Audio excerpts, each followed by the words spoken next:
Christmas, everybody!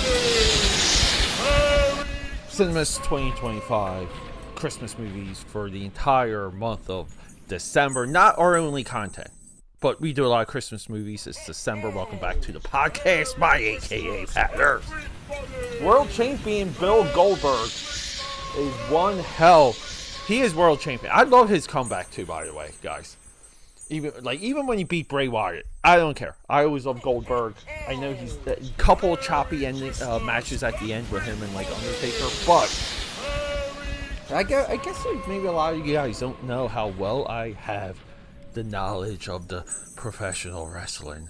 I know too much. I could probably have a podcast on that, but that's a flooded market. It's as flooded as the movie review podcast market. Difference is, though, I have risen to the top of my industry. I don't think I would ever do that in pro wrestling discussion. There's still too many people out there that just know way too much. With all of that, if we go back, let's talk a little bit of the history of this show. So way back, this show had a different title. It was called Dream Warriors. This kid Norm came up with it, and I created everything you guys see. Right, I created it with the intention of him having something to do. I viewed him. He was an adult at the time, but I knew him since he was a kid, and in my view, he was always a troubled kid that I tried to take under my wing.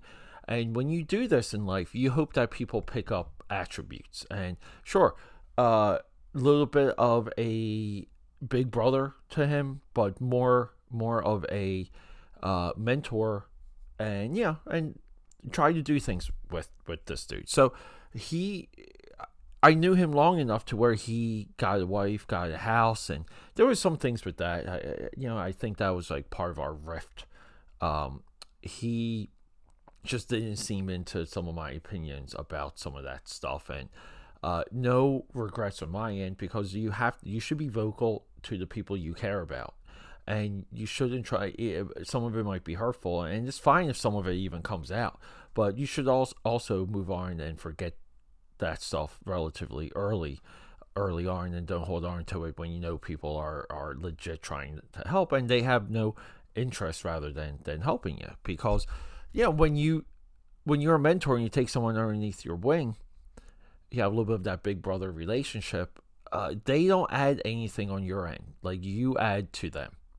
And it's a tough thing for people to deal with. So eventually, we did this podcast. And if you go to the earliest episodes of the AKAPAD Film Buff podcast, you will find that it was called Dream Warriors. Sorry, I may have said Dream Weaver, but Dream Warriors.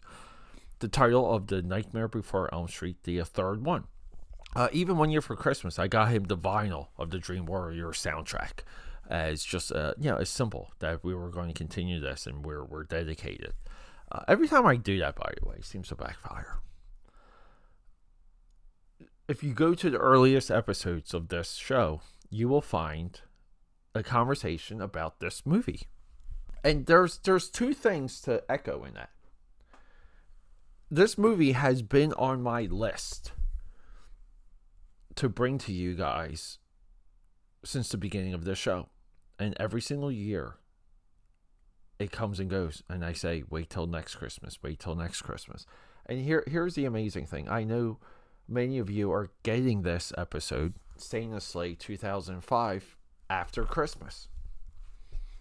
But I don't care, because I recently watched this movie.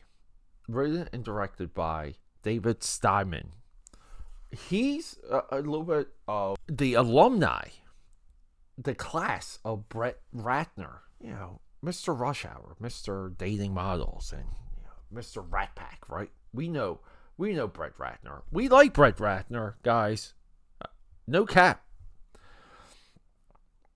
And we get there's this connection that Saint of Slay now has to the beginning of this show, because both are like the beginning of something major. Saint of Slay is the beginning of a genre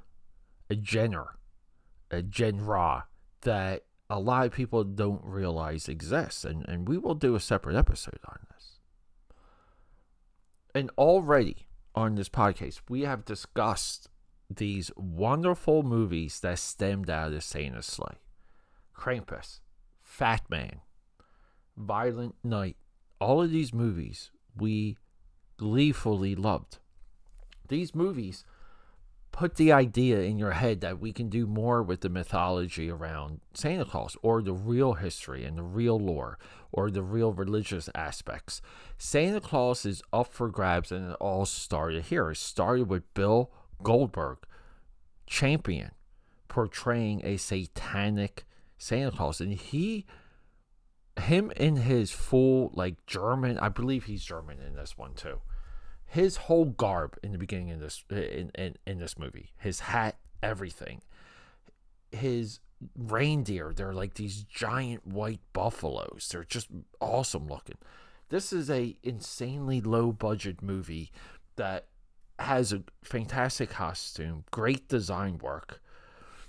It's fun as hell. The beginning of this movie has Fran Dresser, Chris Kattan. I'm trying to go through. We have Saul Rubinek. We have Dave Thomas. At the beginning of this movie alone, you see like 10 actors that you're familiar with. And they all die. They all get killed. Fran Dresser gets her hair caught on fire. We have Santa Claus, or Satan Claus, Santa, right, killing someone with a candy cane, not just with a candy cane, where it's a needle and he jabs it into someone's eye. David Harbour does this with his Santa Claus in Violent Night. It's a nod to Santa's Sleigh. This is now such an interesting genre when it comes to fantasy that I want to watch Santa's Sleigh, Krampus, Fat Man, Violent Night. I want to watch them in the run. I want to do a little bit of a marathon. There might be more out there. We'll find them. We'll talk about them. And what's the definition of this? What did David Steinman create here? It's when we deconstruct everything around the mythology of Christmas and we find crevices. Krampus does this very well. We find ways to explain elves. We find ways to explain a snowman. We find ways to explain gifts, and we recontextualize the spirit of the holiday. And in all of these movies that I named, the spirit of the holiday comes through because, and this is a trope created in this movie, we are dealing with ungrateful families very early on, and we root for their demise. It's such a cool gimmick. It's so, and I realize other slasher movies have kind of done this. They kind of do it with the a-hole teenagers that later get killed by Jason Voorhees or whoever else.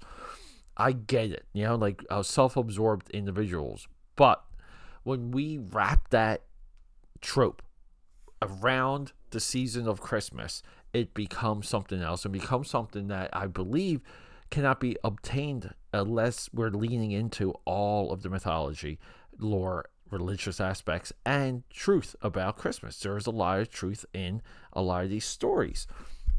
AKA Powder, Santa's Sleigh is a beyond enjoyable movie. I don't understand how this didn't get multiple sequels. I don't understand how this didn't become a little bit of a gimmick where we would get a different pro wrestler every few years portraying Santa's Sleigh. I love this movie. I love that Norm is brought to, again, going to the origins of this podcast. This was one of Norm's favorite movies, and I never got around to it. I kind of wish I did earlier.